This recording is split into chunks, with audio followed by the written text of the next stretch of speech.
The woman who sold all she had to train her son through the university.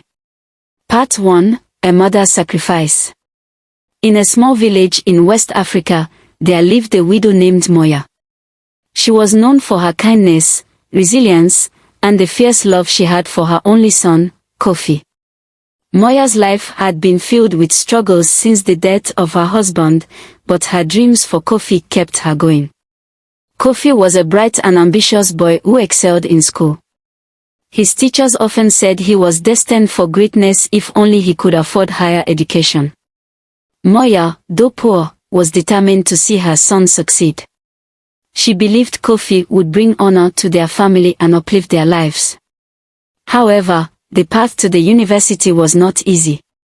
Tuition fees were expensive, and Moya had no stable source of income.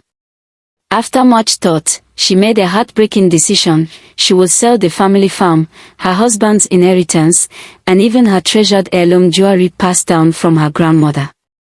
The villagers were shocked by Moya's sacrifice. "You're giving up everything. What if he forgets you when he becomes successful?" they warned. But Moya waved off their concerns. "Kofi is my son. He carries my heart. He will never forget me," she replied confidently. With the money she raised, Moya paid for Kofi's university education in the city. She often skipped meals and worked odd jobs to send him additional funds for books and living expenses. Every month, she wrote letters filled with encouragement and love, but as time passed, Kofi's responses became less frequent.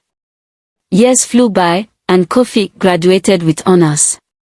He secured a prestigious job in the city and quickly climbed the corporate ladder. Moya was proud of her son's success and waited eagerly for the day he would return to take her to the city, as he had promised. But that day never came. Kofi became engrossed in his new life, mingling with wealthy friends and enjoying the luxuries of urban living. He was ashamed of his humble origins and avoided returning to the village. He stopped answering Moya's letters and ignored her calls. Moya, heartbroken and frail, continued to wait for her son. Her once strong faith began to waver, but she refused to speak ill of Kofi. "He is busy building his life," she told the concerned villagers, though deep inside, her heart ached. One fateful day, news of Kofi's lavish wedding in the city reached the village. Moya was not invited. The villagers were furious on her behalf, but Moya remained silent. Instead, she gathered her remaining strength and traveled to the city unannounced, hoping to surprise her son. When she arrived at Kofi's grand mansion, she was stopped at the gate by security. "I am his mother," she explained desperately, but the guards laughed at her shabby appearance and turned her away. From that day, Moya realized she was no longer part of Kofi's world. The turning point. One evening, Kofi stumbled upon an old box of letters from his mother while cleaning his study.